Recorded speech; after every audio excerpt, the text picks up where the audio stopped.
అలంకార ప్రియో విష్ణు, అభిషేక ప్రియో రుద్ర. అలంకారం చేస్తే విష్ణుమూర్తి నీకు కావాల్సిన వరమిస్తాడు. అభిషేక ప్రియో రుద్ర, అభిషేకంతో ఈశ్వరుడు సంతోషిస్తాడు, ఆయన మనకు కావాల్సిన వరమిస్తాడు. మరి పంచభూతాత్మక స్వరూపం, మరి ఈ పంచభూతాత్మక స్వరూపానికి అభిషేకం నీళ్లతోటే చేస్తున్నాం. నీళ్లు ఇంకా విశేషమైనవి, నీళ్లు లేనిది ఏమీ లేదు. ఈ నీరు గంగ, ఆ గంగని ఆయన నెత్తి మీద పెట్టుకున్నాడు. నువ్వు అభిషేకం చేసినా చేయకపోయినా నెత్తి మీద ఉన్నటువంటి గంగ ద్వారా ఈశ్వరుడికి ఎప్పుడూ అభిషేకం జరుగుతూనే ఉంటుంది.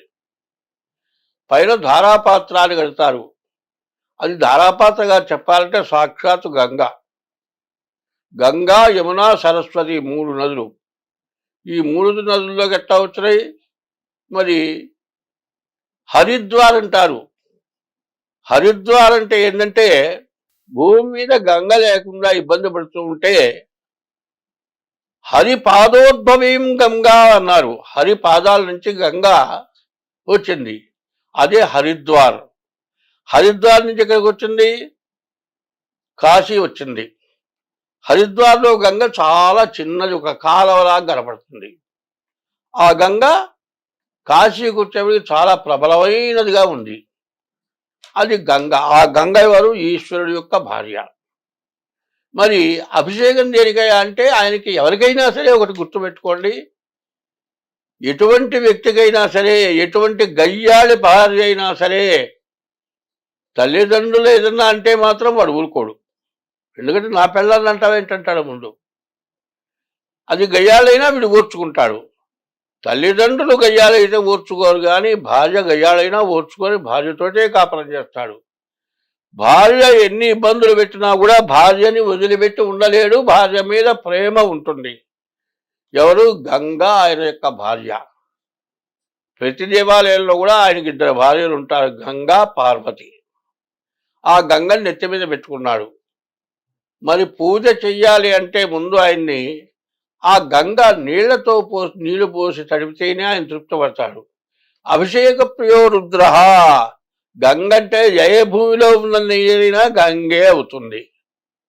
మరి ఆ నీళ్లు తీసుకొచ్చి ఈశ్వరుడికి అభిషేకం చేస్తాం. అభిషేకంతో ఆయన పూర్తిగా తృప్తి పడతాడు.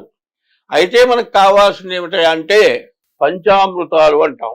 పంచామృతాలు: 1 ఆవు పాలు, 2 ఆవు పెరుగు, 3 ఆవు నెయ్యి, తర్వాత తేనె, మరి పండ్ల రసాలు.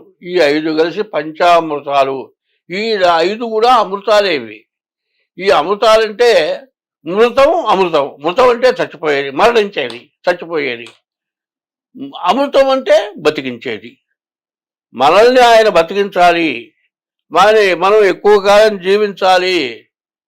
శతమానం భవతి శతాయు, 100 సంవత్సరాలు బతకాలి అంటే ఆయన మనల్ని ఎక్కువ కాలం జీవింపచేసి మనం ఎప్పుడు కూడా మంచి పుణ్యమైన పనులు చేయటానికి ఈ పంచామృతాలతోటి, నీటితోటి అభిషేకం చేస్తూ ఉన్నాం. ఈ అభిషేకం చేయడం దేనికంటే మనిషికి 120 సంవత్సరాలు ఆయుష్ ఇచ్చాడు. అయితే 120 సంవత్సరాలు బతకపోతే మానే 100 సంవత్సరాలు బతికినా చాలని కోరుకుంటున్నాం. అయితే 120 సంవత్సరాల్లో మధ్య ఏంటి? 60 సంవత్సరాలు. 60 సంవత్సరాలు ఏమంటున్నారు? మరి షష్ఠి పూర్తి. 60 సంవత్సరాలు షష్ఠి పూర్తి. 60 సంవత్సరాల్లో కూడా కామ, క్రోధ, లోభ, మోహ, మద, మాత్సర్యాలు 6 ఉన్నాయి. కామ, క్రోధ, లోభ, మోహ, మద, మాత్సర్యాలు, ఇవన్నీ కూడా ఈ 60 సంవత్సరాలు కూడా ఉంటాయి. ఈ 60 సంవత్సరాలు కూడా చేయడానికి పనులన్నీ చేయటం జరుగుతుంది. అయితే ఇవి చేయొచ్చా చేయకూడదా అంటే మానవ జన్మ దుర్లభమైనటువంటి జన్మ. అంటే ఈ జన్మ అనేది చివరి జన్మ అంటారు. ఎందుకు చివరి జన్మ అంటే మనం ఎప్పుడైనా సరే ఏమి చేస్తున్నాము, ఇది తప్ప, ఇది తప్పు పని చేస్తున్నావా, మంచి పని చేస్తున్నావా అనేది ప్రతి వ్యక్తికి కూడా పూర్తిగా తెలుసు. ఆఖరి పసిపిల్లవాడు 2 ఏళ్ళ కూర్చున్నాడు అనుకోండి, అది పొరపాటు చేత్తో అట్ట పట్టుకొని ఏడుస్తాడు, ఈ అని ఏడుస్తాడు, బంక బంక అతుకుని చీదర వాడికి చీదర పుట్టేస్తుంది. అంటే అది తప్పదు, అప్పటికే తెలిసింది వాడికి కొంత. తర్వాత తెలిసి కూడా ఏం చేస్తారు, స్వార్థం కోసం, డబ్బు కోసం, స్త్రీ వ్యామోహం కోసం, మరి ఇటువంటి వాటి కోసమని చేయరాని పనులని చేస్తారు. ఈ 60 సంవత్సరాల్లో చాలా పొరపాటు పనులు ఇన్ని ఆపినా ఆగకుండా చేస్తున్న వాళ్ళు ఉన్నారు. అయితే అటువంటి పనులు చేయకుండా 60 సంవత్సరాలనే ఉండాలి. అయితే 60 సంవత్సరాలు వచ్చిన తర్వాత షష్ఠి పూర్తి అన్నారు. ఈ షష్ఠి పూర్తి అయిన తర్వాత ఆ 60 సంవత్సరాలు వచ్చిన తర్వాత ప్రభవ దగ్గర నుంచి అక్షయ వరకు సంవత్సరాలు, 60 సంవత్సరాలు తెలుగు సంవత్సరాలు. ఈ 60 సంవత్సరాలు అయిన తర్వాత షష్ఠి పూర్తి అని చేసుకుంటారు. ఇప్పుడు ఏం చేస్తున్నారు, మంగళసూత్రం కడుతున్నారు, తలంబ్రాలు పోసుకుంటున్నారు, పూలదండలు వేసుకుంటున్నారు, పెళ్లిలాగా చేసుకుంటున్నారు. అది మళ్ళీ పెళ్లి కాదు. షష్ఠి పూర్తి అనే దానికి అర్థం ఏంటంటే నవగ్రహాలు 9 ఉన్నాయి. ఈ 9 గ్రహాలకి సంఖ్య ఉంది, 120 సంఖ్య. జపం చేస్తారు, ఈశ్వరుడికి అభిషేకం చేస్తారు. వానప్రస్థాశ్రమము అంటారు. వానప్రస్థం అంటే వనము, వనంలోకి వెళ్ళి కూర్చుంటారు. పూలు పండ్లు ఉండే చోటికి వెళ్ళి కూర్చొని వానప్రస్థం అక్కడ ఉండి దేవుణ్ణి ప్రార్థన చేస్తారు. అప్పుడు భార్య సేవ చేయడానికి పనికి వస్తుంది తప్పితే సంభోగానికి పనికిరాదు. ఆ రకమైన పద్ధతులు ఉండాలి. వానప్రస్థాశ్రమం, ఈ వానప్రస్థాశ్రమం కూడా అప్పుడు ఈశ్వరార్చన చేయడానికి ఉపయోగపడుతుంది. అట్లా ఉన్నట్లయితేనే దైవాన్ని ఆరాధించడానికి చాలా అవకాశం ఉంది. అదే కాదు, సూర్యులు 12 మంది ఉన్నారు. మరి ఈ సూర్యుడు ఎవరంటే ఆదిత్యోర్కోరవిర్భాస్కర దివాకర మార్తాండ సవితాహేళి తీక్షాంశుర్ మిహిరూరవి అని 12 మంది సూర్యులు ఉన్నారు. ఈ 12 మంది సూర్యులే కాదు, 12 రాసులు వచ్చినాయి. ఈ 12 రాసులు అర్థం చేసుకుంటాం కానీ ప్రతి రాశిలో కూడా సూర్యుడు ఉన్నాడని అర్థం చేసుకోలేరు. అయితే ఈ 12 మంది సూర్యులు అయితే 11 మంది ఈశ్వరులు ఉన్నారు. నందీశ్వరుడు, చండీశ్వరుడు, భృంగీశ్వరుడు, ఇట్లా 11 రకాల ఈశ్వరులు ఉన్నారు. ఈ ఈశ్వరులందరికీ మహన్యాసపూర్వక ఏకాదశ రుద్రాభిషేకం అని చేస్తాం. ఈ మహన్యాసపూర్వక ఏకాదశ రుద్రాభిషేకం చేసేటప్పుడు ఏం చేస్తున్నాం, ముందు నీళ్లతో పంచామృతాలతో చేస్తాం. ఈ పంచామృతాలు మృతి చెందకుండా మిగతా 60 సంవత్సరాలు బతకడం కోసం మనం చేయాలి. పంచామృతాలతో, పంచామృతాలే కాక పంచగంగలు ఉన్నాయి. ఈ పంచగంగలతో అభిషేకం చేస్తాం. ఇవి కాక పంచగవ్యాలు ఉన్నాయి. ఈ పంచగవ్యాలతో కూడా అభిషేకం చేస్తాం. అందులో మరి ఆవు పంచితం, ఆవు పాలు, ఆవు పెరుగు, ఆవు నెయ్యి, ఆవు పంచితం, ఆవు పేడ, ఇన్ని కలిపి అభిషేకం చేస్తాము. అది కూడా మనం తీసుకుంటాము.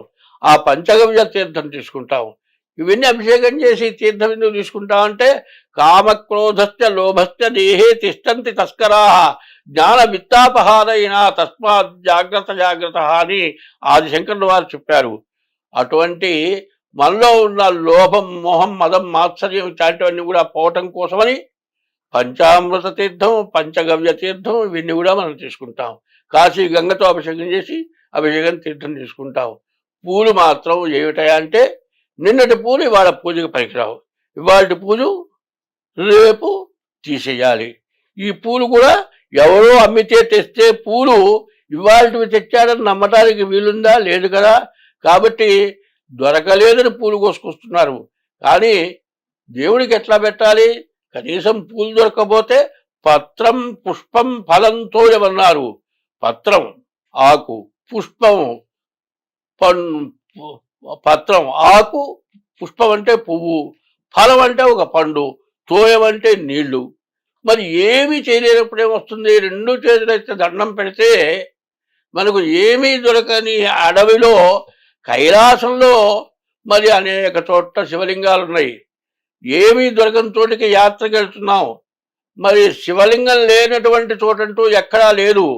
నీకు భక్తి పూర్తిగా ఉన్నట్లయితే 2 చేతులు ఎత్తి హరహర మహాదేవాని నమస్కారం చేసినప్పుడు నీ దగ్గర ఏమీ లేనప్పుడు కళ్ళంబడి 2 నీళ్ళు వస్తాయి. ఏమీ చేయలేకపోయినాను కదా అని కళ్ళంబడి నీళ్ళు వచ్చినప్పుడు అది తోయం.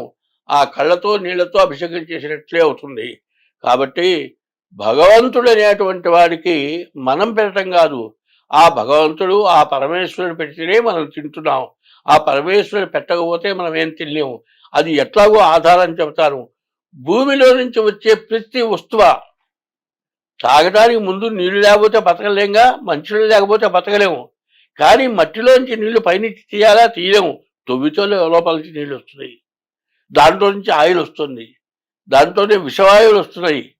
కానీ మంచినీళ్ళు తాగుతాం కానీ మిగతా తాగము. మరి శాకాహారం ఏది తినాలన్నా దాంట్లో నుంచే తీసుకొని తింటున్నాం.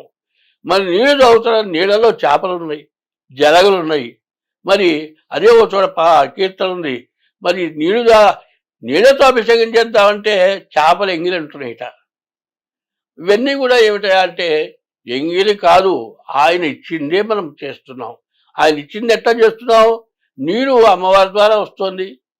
మరి ఆ నీరు కూడా ఎక్కడి నుంచి వస్తుంది? దాంట్లో కూడా జీవరాశులు బతుకుతున్నాయి. 84 లక్షల జీవరాశుల నుంచి కూడా మనం 84 లక్షల జన్మలు ఎత్తి చివరికి మరి మానవ జన్మ మనం ఎత్తాము. ఈ మానవ జన్మ దుర్లభమైనటువంటి జన్మ. ఇట్లాంటి ఉత్తమమైన జన్మ ఇక అంటూ మనకు రాదు. వచ్చిన జన్మని సార్థకత చేసుకోవాలి అంటే ఎప్పుడు కూడా భగవదార్చన.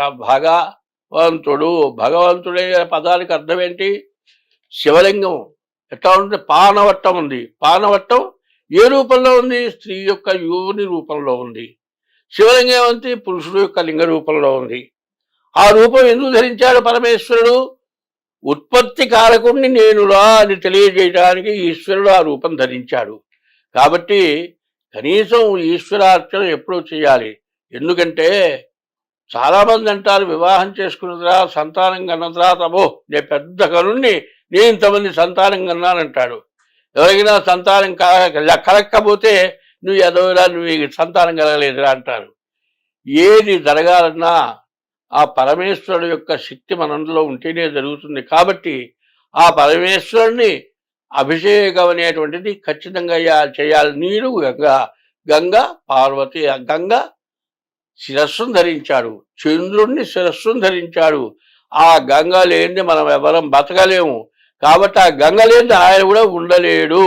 కాబట్టి ఆ గంగతో ఆయనకు అభిషేకం చేస్తున్నాము. మరి మారేడు దళాలు 3 దళాలు ఉన్నాయి, 5 రకాల దళం ఉంది, 11 రకాల మారేడు దళం ఉంది. ఇన్ని దళాలతో కూడా పూజ చేస్తున్నాం. ఏకాదశ రుద్రుడు, 11 పేర్లు కలిగిన పరమేశ్వరుణ్ణి మనం పూజిస్తున్నాం. కాబట్టి మనకు సంవత్సరంలో ఎటువంటి మహాపాపాలు చేశామో మనకు తెలియదు. సంవత్సరంలో ఎన్ని బాధలు పడ్డామో తెలియదు. కనీసం సంవత్సరంలో ఒక్కరోజు, ఒక్క శివరాత్రి రోజు పరమేశ్వరుణ్ణి అభిషేకం చేయాలి. అందులో రాత్రి అర్ధరాత్రి 12 గంటల సమయంలో ప్రతి శివాలయంలో లింగోద్భవ కాలంలో అభిషేకం చేస్తారు. ఆ లింగోద్భవ కాలంలో ఎవరైతే అభిషేకం చేస్తారో మళ్ళీ జన్మంటే ఉంటే నీవు చేసినటువంటి మంచి కార్యాల వల్ల మళ్ళీ మనిషిగా పుట్టారా, లేకపోతే ఇంకో జన్మ, వెనక జన్మలు ఉన్నాయి. 4 కాళ్ళ జీవయా, 2 కాళ్ళ జీవిగా పుట్టాలి అంటే నువ్వు చేసినటువంటి పుణ్యం వల్ల నీవు మంచి జన్మ రావాలి అంటే కనీసం శివరాత్రి రోజున ఉపవాసం ఉండి పగలలా తినకుండా ఉండాలి. దేవుడి దగ్గరికి పోయి పూజ చేసుకోవాలంటే ఏమీ తినకుండా చెయ్యాలి అనేది అందరికీ తెలుసు. కానీ అభిషేకం పొద్దున్నే చేస్తే అభిషేకం కాదు. శివరాత్రి రోజున రాత్రి 12 గంటలప్పుడు లింగోద్భవ కాలంలో అభిషేకం చేయాలి అనుకుంటే ఉపవాసం ఉండాలి. ఉపవాసం ఉండి అభిషేకం చేసి శివుణ్ణి పూజించాలి. అది అట్లా చేస్తే ఎవరైతే ఉన్నారో అది అభిషేకము. స్వస్తి.